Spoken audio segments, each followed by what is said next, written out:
The next point is formulas. So ఇప్పుడు pipe లైనింగ్కి non pipe లైనింగ్కి differences ఏంటిది అంటే, first pipe లైనింగ్కి execution time తక్కువ, obviously, ఎందుకంటే ప్యారలల్గా రన్ చేస్తుంది అన్నిటిని. ఇది రన్ అవుతుంది, ఇది స్టార్ట్ అవుతుంది, మళ్ళీ ఇది స్టార్ట్ అవుతుంది, ఇది స్టార్ట్ అవుతుంది. It's running ప్యారలలీ.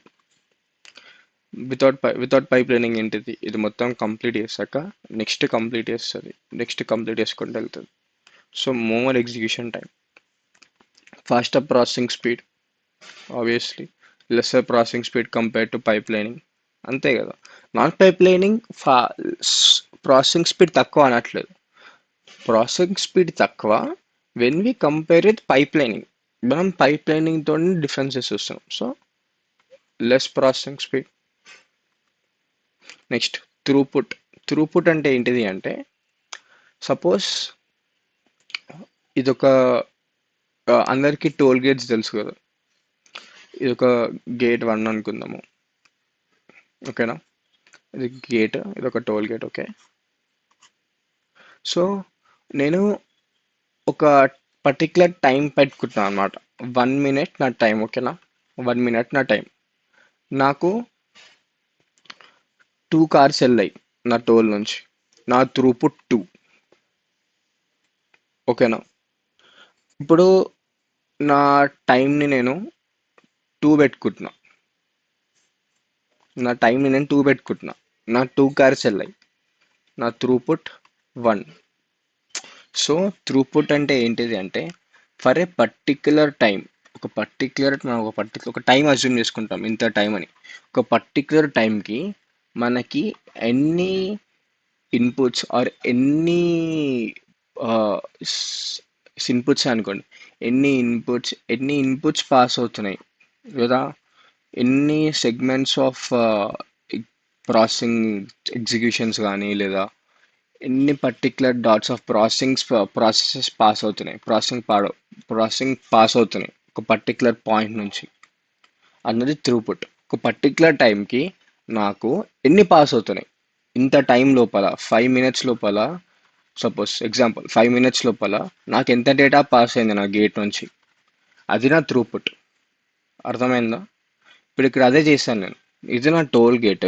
నేను 2 minutes ఆఫ్ బౌండరీని అజ్యూమ్ చేసుకుంటున్నా. ఈ 2 minutes లోపల నాకు 2 కార్స్ పాస్ అయ్యాయి. సో నా త్రూపుట్ 1. అదే ఒకవేళ నేను 1 minute అజ్యూమ్ చేసుకుంటే, నా 1 minute లోపల నాకు 2 కార్స్ పాస్ అయ్యాయి. నా త్రూపుట్ 1, నా త్రూపుట్ 2. You are getting it. ఒక పర్టిక్యులర్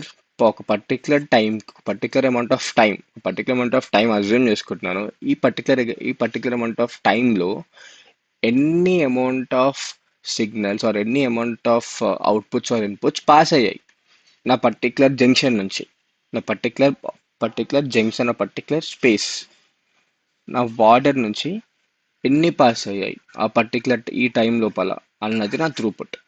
సో ఇప్పుడు పైప్ లైనింగ్ వాడుతుంటే నాకు ఏమవుతుంది, నేను సపోజ్ నా టైమింగ్ 10 సైకిల్స్ అనుకున్నాను. ఇన్ కేస్ 10 సైకిల్స్ అనుకున్నాను. ఇందాక మనం చూసుకున్న ఎగ్జాంపుల్లో మనకి ఏమవుతుంది, within 9 cycles everything is getting completed కదా. Within 9 cycles everything is getting completed, ఓకేనా. అదే నాన్ పైప్ లైనింగ్ అనుకోండి, the first one takes 5 cycles, next one take 10 cycles. ఎందుకంటే ఇది 5 అయిపోయిన తర్వాత 6 నుంచి స్టార్ట్ అవుతుంది కదా, నెక్స్ట్ సైకిల్కి స్టార్ట్ అవుతుంది. సో ఏంటిది 6.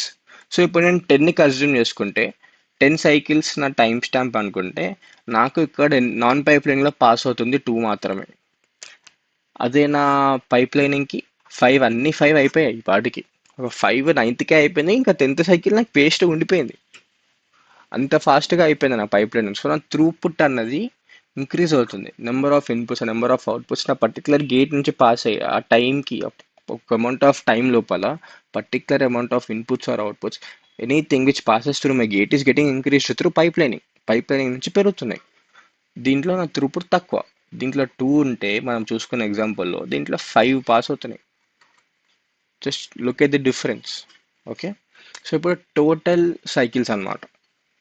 సో ఇప్పుడు total cycles equal to k plus n minus 1. అంటే ఏంటిది, ఇప్పుడు ఎన్ని నెంబర్ ఆఫ్ టాస్క్ లాగా అజ్యూమ్ చేసుకోండి. ఓకే, మనం ఏంటిది, ఇది 5 కదా, నెంబర్ ఆఫ్ ఇన్స్ట్రక్షన్స్ 5, మనం 5 ఇన్స్ట్రక్షన్స్ అజ్యూమ్ చేసుకున్నాం. కే వచ్చేసరికి number of pipe line stages, segments అన్ని 5. ఎన్ వచ్చేసరికి నెంబర్ ఆఫ్ టాస్క్. ఓకేనా, దిస్ ఎన్ని 5 కదా, ఎన్ని కే కూడా 5 కదా, కే కూడా 5 సెగ్మెంట్స్. సో ఎన్ని సైకిల్స్ పడుతున్నాయి మనకి, ఇక్కడ ఫార్ములా ఏమి ఇచ్చాడు, కే plus n-1.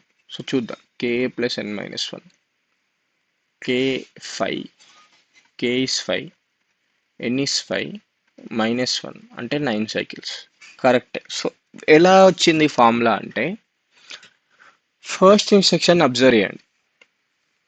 First instruction complete అయ్యేది 5th సైకిల్కి కంప్లీట్ అయింది. సో నేను ఏమనొచ్చు, నా ఇన్స్ట్రక్షన్ 1 కంప్లీట్ అవ్వడానికి 5 సైకిల్స్ తీసుకుంటుంది. ఓకేనా, 5 సైకిల్స్ తీసుకుంటుంది. నా ఇన్స్ట్రక్షన్ 2 ఎన్ని సైకిల్స్ తీసుకుంటుంది, 1 సైకిల్ తీసుకుంటుంది. ఎందుకు, నా ఇన్స్ట్రక్షన్ 2 కంప్లీట్ అయ్యి 6th సైకిల్లోనే కంప్లీట్ అయిపోతుంది ఇన్స్ట్రక్షన్. ఇట్ ఈస్ రన్నింగ్ ప్యారలల్గా రన్ అవుతుంది. నా ఇన్స్ట్రక్షన్ ఎప్పుడు కంప్లీట్ అయిపోయింది, 6th సైకిల్కే కంప్లీట్ అయిపోయింది. ఇన్స్ట్రక్షన్ 3 7th సైకిల్కి కంప్లీట్ అయింది. సో దీన్ని బట్టి నేను ఏం స్టేట్ చేయొచ్చు అంటే, నా ఫస్ట్ ఇన్స్ట్రక్షన్కి ఎన్ని సెగ్మెంట్స్, నా ఫస్ట్ ఇన్స్ట్రక్షన్కి 5 సైకిల్స్ తీసుకుంటే, నా సెకండ్ ఇన్స్ట్రక్షన్కి 1 సైకిలే తీసుకుంటుంది, థర్డ్ ఇన్స్ట్రక్షన్కి కూడా 1 సైకిలే తీసుకుంటుంది. అర్థమైందా? అలానే ఈ ఫార్ములా వచ్చిందనమాట, కే ప్లస్ n-1, నా segments through number of task -1, 9 match అవుతుంది కదా. ఎవరైనా అడిగారు అనుకోండి సెకండ్ ఇన్స్ట్రక్షన్కి ఎన్ని సైకిల్స్ తీసుకుంటుంది అని చెప్పేసి, 1 సైకిల్ తీసుకుంటుంది కంప్లీట్ అవ్వడానికి, అంతే. ఎందుకు, మిగతా ప్రాసెస్ అంతా ప్యారలీ ఈ ఫస్ట్ ఇన్స్ట్రక్షన్ రన్ అవుతున్న సైకిల్స్ గ్యాప్లోనే అయిపోయింది. జస్ట్ రైట్ బ్యాక్ చేయడానికి ఒక సైకిల్ కావాలి అంతే. So it is taking only 1 cycle to be get completed. ఇవి మిగతా ఎన్ని 1 సైకిల్ తీసుకుంటాయి, only the first one it takes it time. మొత్తం 5 సైకిల్స్ తీసుకుని దీన్ని కంప్లీట్ చేస్తుంది. ఈ గ్యాప్లో ఇవన్నీ ప్యారలల్గా రన్ అవుతాయి అన్నమాట. So first one is taking 5 cycles, second one is taking 1 cycle, third one is taking 1 cycle, fourth one is taking 1 cycle, fifth one is taking 1 cycle. So how many cycles are in total? 9 cycles.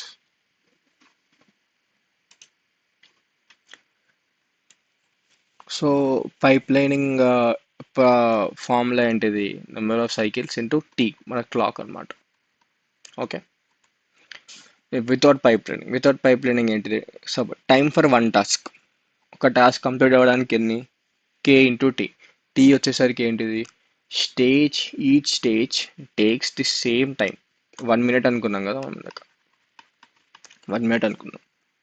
ఓకేనా, so ఇక్కడ మనం పెట్టిన formula పెడితే ఏంటిది, into 1. So for total pipe lining it takes 9 cycles. Okay, ఇక్కడ చూడండి, for 1 task it is taking how many cycles, segments 5 into 1, 5. First thing 5. For ఎన్ని task ఉన్నాయి, సో ఒక్క టాస్క్కి అది 5 seconds తీసుకుంటుంది. ఓకే, ఫర్ సపోజ్ 5 minutes తీసుకుంటుంది, మినిట్స్లో కన్సిడర్ చేసుకుంటున్నాం కదా, 5 minutes తీసుకుంటుంది. సో ఎన్ని టాస్క్లు ఉన్నాయి, 5. ఎన్ని మినిట్స్ తీసుకుంటుంది, 5 minutes. అంటే టోటల్ ఎన్ని తీసుకుంటుంది, 25 minutes. ఓకేనా, ఎప్పుడైనా కానీ మీరు క్యాలిక్యులేట్ చేస్తున్నప్పుడు పైప్ లైనింగ్కి ఫస్ట్ నెంబర్ ఆఫ్ సైకిల్స్ కనుక్కోవాలి. నెంబర్ ఆఫ్ సైకిల్స్ కనుక్కున్న తర్వాత మన క్లాక్ స్పీడ్ ఎంత, మన క్లాక్ పీరియడ్ ఎంత, దానికి మల్టిప్లై చేస్తే మనకి పైప్ లైనింగ్కి పైప్ లైనింగ్తో వాడినప్పుడు ఎన్ని సైకిల్స్ వస్తాయో మనకి ఫార్ములా ఆన్సర్ వచ్చేస్తుంది అనమాట. అదే నాన్ పైప్ లైనింగ్ అనుకోండి, ఒక పర్టికులర్ ఫస్ట్ ఇన్స్ట్రక్షన్కి ఫస్ట్ టాస్క్కి ఎన్ని మినిట్స్ అవుతున్నాయో ఫస్ట్ అర్థం చేసుకోండి. ఫస్ట్ టాస్క్కి నాకు ఎంత టైం పడుతుందో నాకు అర్థమవుతే, నాకు ఎన్ని టాస్కులు ఉన్నాయో ఆ టాస్క్కి మల్టిప్లై చేస్తే అయిపోతుంది. ఆ టోటల్ టైం నాన్ పైప్లైనింగ్ వచ్చేస్తుంది కదా, ఇక్కడ చేసింది అదే. So this is the difference between pipelining and non pipelining. Next వీడియోస్లో నేను హజార్డ్స్ గురించి చెప్తాను.